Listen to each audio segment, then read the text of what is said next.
I was smaller then, and Peter was big and brave and wonderful. He said, "Come away, and we'll have adventures and be friends always." And I put my hand in his, and he smiled, and that smile went into my heart and stayed there. We ran through the streets of the city where I lived, and Peter was so swift and silent I could hardly believe it. He ran like the wind was part of him, and his feet barely touched the ground, and I thought, watching him run in the dark, that he might take off and fly and take me with him. It would be lovely to fly away from the city and into the stars, for the city was dark and dirty, and full of big people who would grab at you if you were small and say, "Here now, what's all this?" and cuff you around the head just because they could, and they would take your bread and your apples and leave you with your insides all twisted up, and then throw you back into the mud and laugh and laugh. But Peter said he would take me away from all that. He was taking me to a place where there was all the food you could eat, and no one would hit you, and there was no one to tell you what to do, and when to do it, and to get out of the way, and to go sleep in the trash where you belong. He said that on his island you could sleep in the trees and taste the salt from the sea on the air, and there was treasure and fun all day long. Once I was young, and young forever and always until I wasn't. Once I loved a boy called Peter Pan. Peter will tell you that this story isn't the truth, but Peter lies. I loved him, we all loved him, but he lies. For Peter wants always to be that shining sun that we all revolve around. He'll do anything to be that sun. Peter will say I'm a villain, that I wronged him, that I never was his friend, but I told you already. Peter lies. This is what really happened. Alright, what's up, fantasy fans?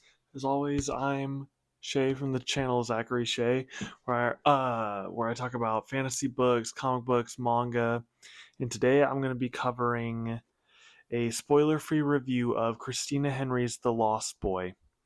So I became familiar with Christina Henry's work through her Chronicles of Alice series, which I do plan on giving a dedicated review at some point. And I thought these books were really good, especially book one, Alice, I thought was pretty exceptional. What she did is she took the story of Alice in Wonderland and told it in this kind of urban fantasy setting with very grimdark tones, and the villains were great. It was a great book. I read her second book, thought it was decent, and then I decided to branch out with her other fairy tale retellings, and I went in publication order, and I went with The Lost Boy, which is the true accounting of one Captain Hook from the Peter Pan book. And this book is just purely exceptional. This is, I think, leaps and bounds above Alice, which I already thought was an amazing book. So in this book, you follow Jamie, who will become Captain Hook. It's very obvious from the beginning that this is Hook. And so this book begins, and you're following Jamie as he's a member of the Lost Boys, and he's actually Peter's first Lost Boy. He's the first one, and he likes to tell you, the reader, often that he was special and he was the number one Lost Boy, and he was Peter's right hand. And when this story picks up, it's not when Jamie becomes a Lost Boy. It's actually decades and decades, possibly even centuries after that. It's been so long he doesn't even remember how old he is, and he's still, he's still a child. Peter has kept him young all these years, and you find him when he's kind of become the enamorment that he held for Peter, because all these boys love Peter and they love the island and they love adventure so much, and they're still in the prime of their youth, always and forever. And but the thing is, Jamie is starting to wise up about Peter. He's seeing what was so fun and adventurous about Peter, this childish nature of Peter Pan. Before he would see how much fun they had with Peter and how magical Peter was, and now he's seeing how selfish Peter is and how it's always about him having fun and the adventures he wants to go on, and how Peter will put his own fun and enjoyment over the safety of the other children. And there's a small child in this book. I believe his name is George. It's been a while since I've read this, but I just had to cover it because it's one of my favorite books, and I think me not doing a dedicated review to it before now is a disservice to what Christina Henry does in this novel.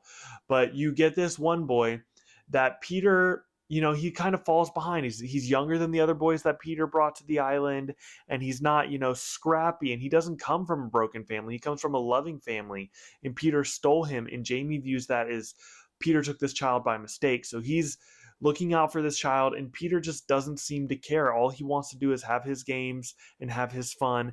We're also getting flashbacks of Jamie and why Peter took him and what he did before Peter took him.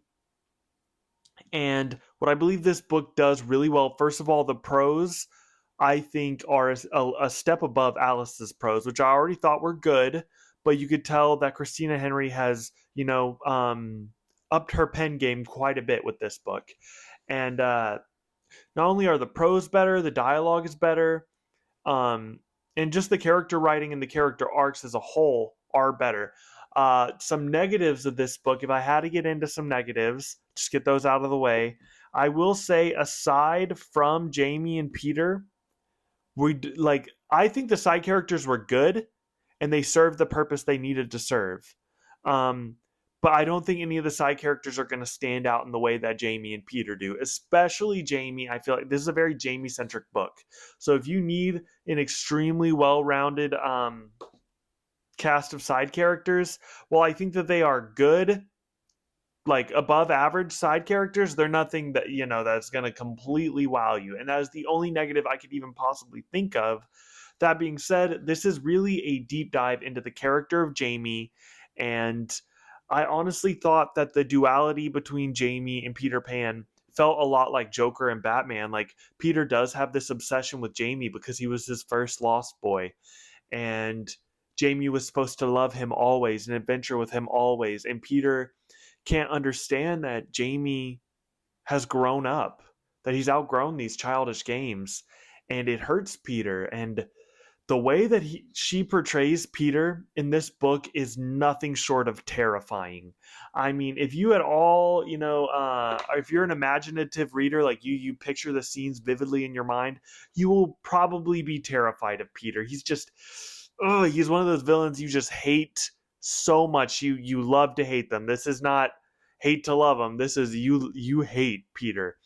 And this is why I think you should be reading Christina Henry's The Lost Boy. It's a quick read. The audiobook was phenomenal. I'm blanking on the name. I will put it down there because I'm drawing a blank on the name, but the audiobook was really good. I read some physical, some audio, and I thought the audio was exceptional and really the performance of the artist whose name I put down there. I'm so sorry I forgot your name, but he did exceptional. And this has really put Christina Henry on that auto read author for me. I bought her whole series of fairy tale inspired, and I'm probably going to cover The Mermaid next. And she has some other ones. I think she has one based off the Headless Horseman. And I definitely want to read some more fairy tale retellings, especially those Grimdark ones. I'm a huge fan of those. And if you have read any amazing Grimdark fairy tale retellings, please comment down below. Tell me what they were and if I should read them. And peace.